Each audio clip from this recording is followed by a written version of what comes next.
ಕರ್ನಾಟಕಕ್ಕೆ ಕಾವೇರಿ ಬರಸಿಡಿಲು, ಸಿಡಬ್ಲ್ಯೂಆರ್ಸಿ ಶಿಫಾರಸು ಪಾಲಿಸಲು ಸಿಡಬ್ಲ್ಯೂಎಂಎ ಸೂಚನೆ. ತಮಿಳುನಾಡಿಗೆ ಕಾವೇರಿ ನೀರು ಹರಿಸಲು ಆದೇಶ. ರಾಜ್ಯಾದ್ಯಂತ ಜೋರಾದ ಪ್ರತಿಭಟನೆಗಳು. ನಾಳೆ ಕರ್ನಾಟಕ ಬಂದ್ ದಿನಾಂಕ ಘೋಷಣೆ. ಸಂಪುಟ ಸಂಕಟ, ಹೈಕಮಾಂಡ್ನಿಂದ ನಾಳೆ ಬಾ ಉತ್ತರ. ಡಿಸಿಎಂ ಪರಮೇಶ್ವರ್ ಎದುರು ಪಶು ವೈದ್ಯಾಧಿಕಾರಿ ಅಭ್ಯರ್ಥಿಗಳ ಕಣ್ಣೀರು. ಎಸ್ಐಆರ್ ಫಾರ್ಮ್ ನೀಡಲಿಲ್ಲ ಅಂತ ಅಧಿಕಾರಿ ಮೇಲೆ ಹಲ್ಲೆ. ಎಲ್ಲವನ್ನ ನೋಡೋಣ ಕರ್ನಾಟಕ ಟಾಪ್ 20ಯಲ್ಲಿ. ತಮಿಳುನಾಡಿಗೆ ನೀರು ಬಿಡುವ ವಿಚಾರವಾಗಿ ದೆಹಲಿಯಲ್ಲಿ ನಡೆದ ಕಾವೇರಿ ನೀರು ನಿರ್ವಹಣಾ ಪ್ರಾಧಿಕಾರದ ಸಭೆಯಲ್ಲಿ ಸಿಡಬ್ಲ್ಯೂಆರ್ಸಿ ಶಿಫಾರಸು ಪಾಲಿಸಲು ಸೂಚನೆ ನೀಡಲಾಗಿದೆ. ಎಸ್ಕೆ ಹಲ್ದಾರ್ ಅಧ್ಯಕ್ಷತೆಯಲ್ಲಿ ನಡೆದ ಸಭೆಯಲ್ಲಿ ತಮಿಳುನಾಡಿಗೆ 3,500 ಕ್ಯೂಸೆಕ್ ನೀರು ಹರಿಸಲು ಸಿಡಬ್ಲ್ಯೂಆರ್ಸಿ ಮಾಡಿದ ಶಿಫಾರಸು ಪಾಲಿಸುವಂತೆ ಸಿಡಬ್ಲ್ಯೂಎಂಎ ಸೂಚನೆ ನೀಡಿದೆ. ಕರ್ನಾಟಕವನ್ನ ಪ್ರತಿನಿಧಿಸಿದ್ದ ಸರ್ಕಾರದ ಹೆಚ್ಚುವರಿ ಮುಖ್ಯ ಕಾರ್ಯದರ್ಶಿ ಗೌರವ್ ಗುಪ್ತಾ ನೇತೃತ್ವದ ಅಧಿಕಾರಿಗಳ ತಂಡ ರಾಜ್ಯದಲ್ಲಿ ತೀವ್ರ ಬರ ಇದೆ, ನೀರು ಹರಿಸಲು ಸಾಧ್ಯವಿಲ್ಲ ಅಂತ ತಮ್ಮ ಅಭಿಪ್ರಾಯವನ್ನ ಮಂಡಿಸಿದ್ರು. ಆದರೆ ಕಾವೇರಿ ನೀರು ನಿರ್ವಹಣಾ ಪ್ರಾಧಿಕಾರ ಸಿಡಬ್ಲ್ಯೂಆರ್ಸಿ ಶಿಫಾರಸು ಪಾಲಿಸುವಂತೆ ಸೂಚನೆಯನ್ನ ಕೊಟ್ಟಿದೆ. 3,500 ಕ್ಯೂಸೆಕ್ ನೀರು 15 ದಿನಗಳ ಹರಿಸುವಂತೆ ಸಿಡಬ್ಲ್ಯೂಆರ್ಸಿ ಶಿಫಾರಸು ಮಾಡಿತ್ತು. ನಾವು ನಮ್ಮ ಪಕ್ಷದಲ್ಲಿ ಇರ್ತಕ್ಕಂಥ ಎಲ್ಲ ವಾದಗಳನ್ನು ಭಾಳ ಎಫೆಕ್ಟಿವ್ ಆಗಿ ಮಂಡನೆ ಮಾಡಿದ್ದೀವಿ. ತಮಿಳುನಾಡು ನವರು ಕೂಡ ಇದ್ದರು. ತಮಿಳುನಾಡು ಕೂಡ ತಮ್ಮ ರಾಜ್ಯದಲ್ಲಿ ಇರ್ತಕ್ಕಂಥ ಪರಿಸ್ಥಿತಿಯನ್ನು ಚೇರ್ಮನ್ ಮುಂದೆ, ಸದಸ್ಯರುಗಳ ಮುಂದೆ ಮಂಡನೆ ಮಾಡಿದ್ದಾರೆ. ಮ್ಯಾನೇಜ್ಮೆಂಟ್ ಅಥಾರಿಟಿನವರು ಒಂದು ಡಿಸಿಷನ್ ತೆಗೆದುಕೊಳ್ತಾರೆ. ಮಾನ್ಯ ಮುಖ್ಯಮಂತ್ರಿಗಳು ಇಲ್ಲಿ ಇದ್ದಾರೆ, ಡೆಲ್ಲಿನಲ್ಲಿ ಇದ್ದಾರೆ, ಅವರಿಗೆ ನಾನು ಬ್ರೀಫ್ ಮಾಡ್ತೀನಿ. ತಮಿಳುನಾಡಿಗೆ ಕಾವೇರಿ ನೀರು ಹರಿಸುವ ಆದೇಶ ಹಿನ್ನೆಲೆ ಅಖಂಡ ಕರ್ನಾಟಕ ಬಂದ್ಗೆ ಕನ್ನಡಪರ ಸಂಘಟನೆಗಳು ಚಿಂತನೆ ನಡೆಸಿದ್ದು, ನಾಳೆಯೇ ಬಂದ್ ದಿನಾಂಕ ಘೋಷಣೆ ಮಾಡುವ ಸಾಧ್ಯತೆ ಇದೆ. ವಾಟಾಳ್ ನಾಗರಾಜ್ ನೇತೃತ್ವದಲ್ಲಿ ನಾಳೆ ಕನ್ನಡಪರ ಸಂಘಟನೆಗಳ ಸಭೆ ನಡೆಯಲಿದ್ದು, ಆಗಸ್ಟ್ 8 ಅಥವಾ 13ಕ್ಕೆ ಕರ್ನಾಟಕ ಬಂದ್ ಮಾಡಲು ಚಿಂತನೆ ನಡೆಸಿದ್ದಾರೆ. ಇದೇ ವೇಳೆ ಮಾತನಾಡಿದ ಕರವೇ ಪ್ರವೀಣ್ ಶೆಟ್ಟಿ, ಎಲ್ಲ ಸಣ್ಣಪುಟ್ಟ ಸಂಘಟನೆಗಳಿಂದ ಹಿಡಿದು ಎಲ್ಲರನ್ನೂ ವಿಶ್ವಾಸಕ್ಕೆ ತೆಗೆದುಕೊಂಡೆ ಈ ಬಾರಿ ಅಖಂಡ ಕರ್ನಾಟಕ ಸ್ತಬ್ಧವಾಗುವ ರೀತಿ ಬಂದ್ ಮಾಡ್ತೀವಿ ಎಂದರು. ಸಿಎಂ ಸಭೆಯವರೆಗೂ ಖಂಡಿತ ಕಾಯ್ತೀವಿ. ಜೊತೆಗೆ ಇವತ್ತು ಏನೇನಾಗಲಿದೆ ಅನ್ನೋದನ್ನ ನೋಡ್ತೀವಿ. ಸಿಎಂ ಇವತ್ತು ಖಡಾಖಂಡಿತವಾಗಿ ನೀರು ಬಿಡೋದೇ ಇಲ್ಲ ಅಂತ ಸ್ಪಷ್ಟ ನಿರ್ಧಾರಕ್ಕೆ ಬರಲೇಬೇಕು. ಸಿಎಂ ನೀರು ಬಿಡುವ ಪರಿಸ್ಥಿತಿ ಬಂದ್ರೆ ಬಂಗಾರಪ್ಪನವರಂತೆ ಅಧಿಕಾರ ತ್ಯಾಗ ಮಾಡಬೇಕು. ನಾವೆಲ್ಲ ಇಡೀ ಕನ್ನಡಿಗರು ನಿಮ್ಮ ಜೊತೆ ನಿಲ್ತೀವಿ ಅಂತ ಕನ್ನಡ ರಕ್ಷಣಾ ವೇದಿಕೆ ಅಧ್ಯಕ್ಷ ಪ್ರವೀಣ್ ಶೆಟ್ಟಿ ಹೇಳಿದ್ರು. ನಾಳೆ 11 ಗಂಟೆಗೆ ಬಂದ್ ವಿಚಾರವಾಗಿ ಸಭೆ ನಡೆಯಲಿದ್ದು, ಸಭೆಯಲ್ಲಿ ಎಲ್ಲಾ ಕನ್ನಡಪರ ಸಂಘಟನೆ, ಓಲಾ ಊಬರ್ ಸಂಘಟನೆ, ಆಟೋ ಸಂಘಟನೆ, ರೈತ ಸಂಘಟನೆ, ಕಾರ್ಮಿಕ ಸಂಘಟನೆ ಸೇರಿದಂತೆ ಎಲ್ಲಾ ಸಂಘಟನೆಗಳು ಭಾಗಿಯಾಗುವ ಸಾಧ್ಯತೆ ಇದೆ. ಈಗ ಮುಖ್ಯಮಂತ್ರಿಗಳು ಭಾನುವಾರ ಏನ್ ನಿರ್ಧಾರ ತಗೋತಾರೆ, ನಾಳೆ ನಮ್ಮ ಸಭೆ ನಡೀತವೆ, ಎಲ್ಲಾ ಕನ್ನಡ ಪರ ಸಂಘಟನೆಗಳ ಸಭೆ ನಡೀತವೆ. ಅದಾದ್ಮೇಲೆ ಭಾನುವಾರ ಏನ್ ನಿರ್ಧಾರ ತಗೊಂತಾರೆ ಅದ್ರ ಮೇಲೆ ನಾವು ಯಾವತ್ತು ಬಂದ್ ಕರಿಬೇಕನ್ನೋದು ನಾಳೆ ದಿನಾಂಕವನ್ನ ಪ್ರಕಟಣೆ ಮಾಡ್ತೀವಿ. ತಮಿಳುನಾಡಿಗೆ ನೀರು ಹರಿಸುವಂತೆ ಸಿಡಬ್ಲ್ಯೂಆರ್ಸಿ ಶಿಫಾರಸು ವಿರೋಧಿಸಿ ಇಂದು ಸಹ ರಾಜ್ಯಾದ್ಯಂತ ಪ್ರತಿಭಟನೆಗಳು ಮುಂದುವರೆದಿವೆ.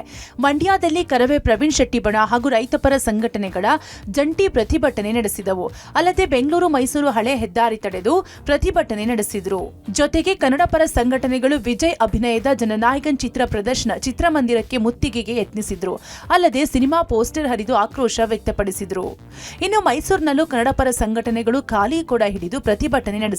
ಚಾಮರಾಜನಗರ ಹಾಗೂ ಯಾದಗಿರಿ ಜಿಲ್ಲೆಯಲ್ಲೂ ಕರವೇ ಪ್ರವೀಣ್ ಶೆಟ್ಟಿ ಬಣದ ಕಾರ್ಯಕರ್ತರು ಕೆಲಕಾಲ ರಸ್ತೆ ತಡೆ ನಡೆಸಿ ಪ್ರತಿಭಟನೆ ನಡೆಸಿದರು. ರಾಜ್ಯದಲ್ಲಿ ಬರಗಾಲ ಆವರಿಸಿದ್ದು, ಯಾವುದೇ ಕಾರಣಕ್ಕೂ ಕಾವೇರಿ ನೀರು ತಮಿಳುನಾಡಿಗೆ ಬಿಡದಂತೆ ಪ್ರತಿಭಟನೆ ನಡೆಸಿದರು.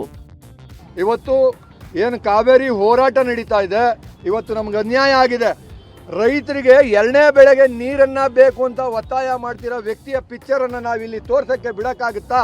ಇವತ್ತು ಆ ಪೋಸ್ಟರ್ನ ಹರಿದು ಹಾಕುವುದ್ರ ಮುಖಾಂತರ ಪ್ರತಿಭಟನೆ ನಡೆಸಿ ನಾವು ಅವ್ರಿಗೆ ಎಚ್ಚರಿಕೆ ಕೊಟ್ಟಿದ್ವಿ. ಸಚಿವ ಸಂಪುಟ ವಿಸ್ತರಣೆ ಸಲುವಾಗಿ ತೆರಳಿರುವ ರಾಜ್ಯ ನಾಯಕರು ದೆಹಲಿಯಲ್ಲಿ ಕಾದು ಕಾದು ಸುಸ್ತಾಗಿದ್ದಾರೆ. ಸಿಎಂ ಆದಿಯಾಗಿ ದೆಹಲಿಯಲ್ಲಿ ಕುಳಿತಿರುವ ನಾಯಕರಿಗೆ ಹೈಕಮಾಂಡ್ ಉತ್ತರ ನಾಳೆ ಬಾ ಎನ್ನುವಂತಾಗಿದೆ. ಕಳೆದ 4 ದಿನಗಳಿಂದ ದೆಹಲಿಯಲ್ಲಿ ಕೂತಿರುವ ನಾಯಕರಿಗೆ ಇಂದಾದ್ರೂ ಸಂಜೆ ಸಮಯ ಸಿಗಬಹುದು ಎನ್ನುವ ನಿರೀಕ್ಷೆಯಲ್ಲಿ ಕಾಯುತ್ತಿದ್ದಾರೆ. ಕಳೆದ 4 ದಿನಗಳಿಂದ ಠಿಕಾಣಿ ಹೂಡಿಸಿರುವ ಸಿಎಂ ಡಿಕೆ ಶಿವಕುಮಾರ್ ಅವರಿಗೆ ಹೈಕಮಾಂಡ್ ಭೇಟಿಗೆ ಸಮಯ ನೀಡುತ್ತಿಲ್ಲ. ಸೋಮವಾರ ದೆಹಲಿಗೆ ಬಂದಿರುವ ಸಿಎಂ ಡಿಕೆ ಶಿವಕುಮಾರ್ ಮಾಜಿ ಸಿಎಂ ಸಿದ್ದರಾಮಯ್ಯ ಹಾಗೂ ಕೆಪಿಸಿಸಿ ಅಧ್ಯಕ್ಷ ಬಿಕೆ ಹರಿಪ್ರಸಾದ್, ಸಂಘಟನಾ ಪ್ರಧಾನ ಕಾರ್ಯದರ್ಶಿ ಕೆಸಿ ವೇಣುಗೋಪಾಲ್ ಜೊತೆಗೆ ಒಂದು ಸಭೆ ನಡೆಸಿದ್ದು ಹೊರತುಪಡಿಸಿದ್ರೆ ಇನ್ಯಾವುದೇ ಮಹತ್ವದ ಸಭೆ ನಡೆದಿಲ್ಲ. ಎಐಸಿಸಿ ಅಧ್ಯಕ್ಷ ಮಲ್ಲಿಕಾರ್ಜುನ್ ಖರ್ಗೆ, ಲೋಕಸಭೆ ವಿರೋಧ ಪಕ್ಷದ ನಾಯಕ ರಾಹುಲ್ ಗಾಂಧಿ ಜೊತೆಗೆ ಅಂತಿಮ ಸಭೆಯಾಗಬೇಕಿದೆ. ಆದರೆ ಸಭೆ ನಡೆಯುವ ಲಕ್ಷಣಗಳು ಈವರೆಗೂ ಕಂಡು ಬರ್ತಿಲ್ಲ.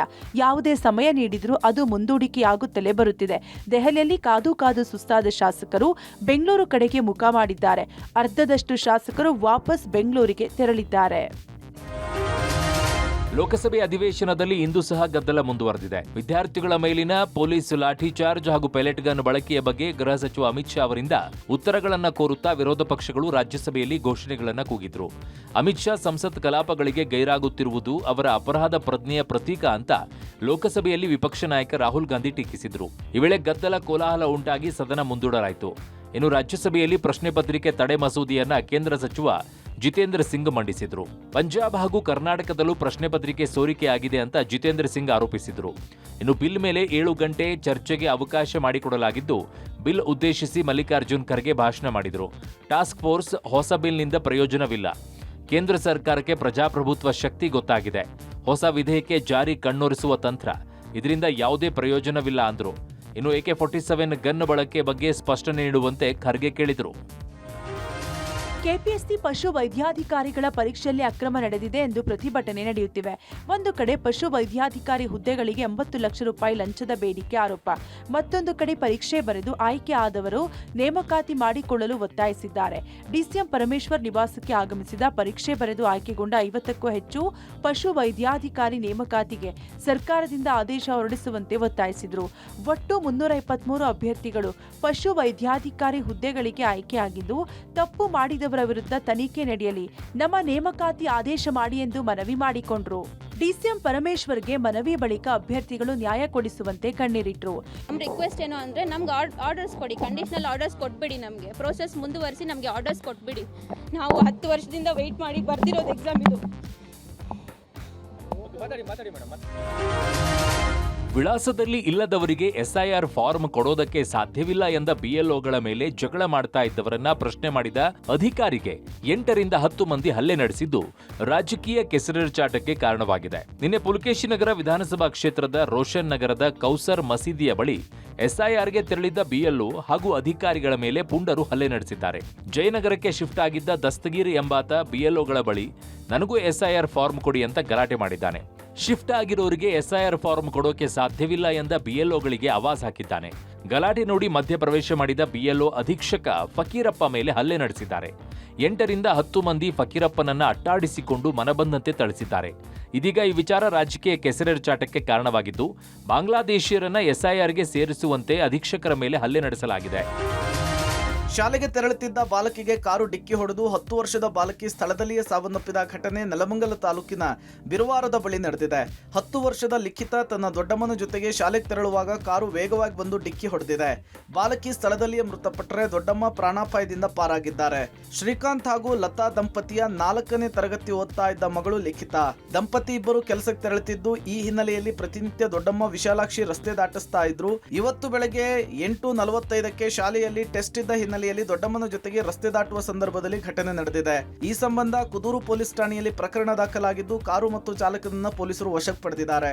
ಸರ್, ರೋಡ್ ಕ್ರಾಸ್ ಮಾಡುವಾಗ ಬಂದು ನೋಡ್ಕೊಂಡು ಹೋಗಿದ್ದೀನಿ. ಇವತ್ತು ಎಕ್ಸಾಮ್ ಇದೆ, ಎಲ್ಲ ಪ್ರಿಪೇರ್ ಮಾಡ್ಕೊಂಡಿದ್ದೀನಿ. ಎಕ್ಸಾಮ್ ಬರಬೇಕು, ಹೋಗಿ ಬರ್ತೀನಿ ಅಂತ ಹೇಳೋದು. ನಾನು ಕೆಲ್ಸಕ್ಕೆ ಹೋದೆ, ನಮ್ಮ ಅಕ್ಕ ರೋಡ್ ಕ್ರಾಸ್ ಮಾಡಿ ಕರ್ಕೊಂಡು ಹೋಗುವಾಗ ಅಂತ. ತುಮಕೂರಿನ ಪ್ರತಿಷ್ಠಿತ ಜ್ಯುವೆಲರಿ ಶಾಪ್ನಲ್ಲಿ ನಡೆದ ಕೃತ್ಯ ಸಿನಿಮಾ ಕಥೆಯನ್ನು ಮೀರಿಸುವಂತಿದೆ. ರಾತ್ರಿ ಕಳೆದು ಬೆಳಗಾಗುವಷ್ಟರಲ್ಲೇ ಜ್ಯುವೆಲರಿ ಶಾಪ್ನಲ್ಲಿ ವಜ್ರಖಚಿತ ಆಭರಣಗಳು ಮಾಯವಾಗಿದ್ದಾವೆ. ತುಮಕೂರು ನಗರದ ವಿಶ್ವಾಸ್ ಜ್ಯುವೆಲರಿ ಶಾಪ್ನಲ್ಲಿ 50 ಗ್ರಾಂಗೂ ಅಧಿಕ ವಜ್ರ ಹಾಗೂ ಚಿನ್ನಾಭರಣ ನಾಪತ್ತೆಯಾಗಿದ್ದು, ಶಟರ್ ಮುರಿದಿಲ್ಲ, ಶಾಪ್ ಒಳಗೆ ಯಾರ ಪ್ರವೇಶವೂ ಇಲ್ಲ. ಹೀಗಿದ್ರೂ ಕೂಡ ಶಾಪ್ನಲ್ಲಿ 10 ಲಕ್ಷ ಮೌಲ್ಯದ ಸರಗಳು, ಉಂಗುರಗಳು ಮಾಯವಾಗಿದೆ. ಘಟನೆಯನ್ನ ಕಂಡು ಕಂಗಾಲಾಗಿದ್ದ ಮಾಲೀಕ CCTV ಪರಿಶೀಲನೆ ವೇಳೆ ಕಾದಿತ್ತು ಶಾಕ್. ಇಲ್ಲಿ ಒಂದರ ಕೃತ್ಯಕ್ಕೆ ಜ್ಯುವೆಲರಿ ಶಾಪ್ ಮಾಲೀಕ ತಂಡ ಹೊಡೆದಿದ್ದಾರೆ. ಸೈಲೆಂಟ್ ಆಗಿಯೇ ಎಂಟ್ರಿ ಕೊಟ್ಟಿದ್ದ ಇಲಿ 10 ಲಕ್ಷ ಮೌಲ್ಯದ ಆಭರಣಗಳನ್ನ ಮಾಯ ಮಾಡಿತ್ತು. 10 ಲಕ್ಷ ಮೌಲ್ಯದ ವಜ್ರಾಭರಣವನ್ನು ಎಗರಿಸಿ ತನ್ನ ಬಿಲದಲ್ಲಿ ಇಟ್ಟುಕೊಂಡಿತ್ತು. ಇಲಿಯ ಕೃತ್ಯ ಸಂಪೂರ್ಣ CCTVಯಲ್ಲಿ ಸೆರೆ ಸಿಕ್ಕಿದೆ. ಇಲಿ ಕೃತ್ಯದ ಬಳಿಕ ಅದರ ಜಾಡು ಹಿಡಿದ ಜ್ಯುವೆಲರಿ ಶಾಪ್ನ ಸಿಬ್ಬಂದಿ ನಂತರ ಇಲಿ ಬಿಲವನ್ನು ತೋಡಿದಾಗ ಒಂದಲ್ಲ ಎರಡಲ್ಲ ಬರೋಬ್ಬರಿ 10 ರಿಂಗು 3 ಸರ ಬೆಲೆದಲ್ಲಿ ಪತ್ತೆಯಾಗಿದೆ. ಕೊನೆಗೂ ಆಭರಣ ಸಿಕ್ಕ ಬಳಿಕ ಜ್ಯುವೆಲರಿ ಶಾಪ್ ಮಾಲೀಕ ಹಾಗೂ ಸಿಬ್ಬಂದಿ ನಿಟ್ಟುಸಿರು ಬಿಟ್ಟಿದ್ದಾರೆ. ಪಶ್ಚಿಮ ಘಟ್ಟ ಪ್ರದೇಶದಲ್ಲಿ ಕಳೆದ ಕೆಲ ದಿನಗಳಿಂದ ಸುರಿತಾ ಇರುವ ಭಾರಿ ಮಳೆಯ ಪರಿಣಾಮ ಬೆಳಗಾವಿ ತಾಲೂಕಿನ ರಕ್ಕಸಕೊಪ್ಪ ಜಲಾಶಯ ಸಂಪೂರ್ಣ ಭರ್ತಿಯಾಗಿದೆ. ಜಲಾಶಯ ಸಂಪೂರ್ಣ ಭರ್ತಿಯಾಗಿದ್ದರಿಂದ ಬೆಳಗಾವಿಯ ಮಹಾನಗರದ ಜನರು ನಿಟ್ಟುಸಿರು ಬಿಡುವಂತಾಗಿದೆ. ಮುಂದಿನ 1 ವರ್ಷದವರೆಗೂ ಕುಡಿಯುವ ನೀರಿನ ಸಮಸ್ಯೆ ಎದುರಾಗುವ ಸಾಧ್ಯತೆ ಇಲ್ಲ ಅನ್ನುವ ವಿಶ್ವಾಸ ಮೂಡಿದೆ. ಮಾರ್ಕಂಡೇಯ ನದಿಗೆ ಅಡ್ಡಲಾಗಿ ನಿರ್ಮಿಸಲಾದ ರಕ್ಕಸಕೊಪ್ಪ ಜಲಾಶಯವು ಸುಮಾರು 1/2 ಟಿಎಂಸಿ ನೀರು ಸಂಗ್ರಹ ಸಾಮರ್ಥ್ಯವನ್ನು ಹೊಂದಿದೆ. ಜಲಾಶಯ ಭರ್ತಿಯಾಗಿರೋದ್ರಿಂದ ಬೆಳಗಾವಿ ನಗರಕ್ಕೆ ನಿರಂತರವಾಗಿ ಕುಡಿಯುವ ನೀರು ಪೂರೈಸಲು ಅನುಕೂಲವಾಗಿದೆ. ಇನ್ನು ಮಳೆಯಿಂದ ಘಟಪ್ರಭಾ ನದಿಗೆ ಜೀವಕಳೆ ಬಂದಿದ್ದು ಗೋಕಾಕ್ ಫಾಲ್ಸ್, ಬಟವಾಡೆ ಜಲಪಾತದಲ್ಲಿ ನೀರು ಹಾಲ್ನೂರೆಯಂತೆ ಧುಮ್ಮಿಕ್ತಾ ಇದೆ. ಬೆಳಗಾವಿ ಜಿಲ್ಲೆಯ ಗೋಕಾಕ್ ಜಲಪಾತದಲ್ಲಿ ನೀರು ಮೈದುಂಬಿ ಹರಿತಾ ಇದ್ದು, ಮಳೆ ಹೆಚ್ಚಾದ ಹಿನ್ನೆಲೆಯಲ್ಲಿ ದೃಶ್ಯ ವೈಭವವೇ ಸೃಷ್ಟಿಯಾಗಿದೆ. 171 ಅಡಿ ಮೇಲಿನಿಂದ ನೀರು ಹಾಲ್ನೂರೆಯಂತೆ ಧುಮ್ಮಿಕ್ತಾ ಇದೆ. ಶಿಂಗಳಾಪುರ, ಮಾರ್ಕಂಡೇಯ ಹಾಗೂ ಘಟಪ್ರಭಾ ನದಿ ಸ್ಥಾನದಲ್ಲಿ ನೀರಿನ ಮಟ್ಟ ಹೆಚ್ಚಳವಾದ ಹಿನ್ನೆಲೆಯಲ್ಲಿ ಗೋಕಾಕ್ ನಗರ ಹಾಗೂ ಶಿಂಗಳಾಪುರ ಗ್ರಾಮದ ಮಧ್ಯೆಯಿಂದ ಬ್ರಿಡ್ಜ್ ಕಮ್ ಬ್ಯಾರೇಜ್ ಮುಳುಗಡೆಯಾಗಿದೆ. ಮುಳುಗಡೆಯಾದ ಹಿನ್ನೆಲೆಯಲ್ಲಿ ಸವಾರರು ಪರ್ಯಾಯ ಮಾರ್ಗ ಬಳಸುತ್ತಿದ್ದಾರೆ. ಇನ್ನು ಖಾನಾಪುರ ತಾಲೂಕಿನ ಬಟವಾಡೆ ಜಲಪಾತ 50 ಅಡಿ ಮೇಲಿನಿಂದ ಧುಮ್ಮಿಕ್ತಾ ಇದೆ.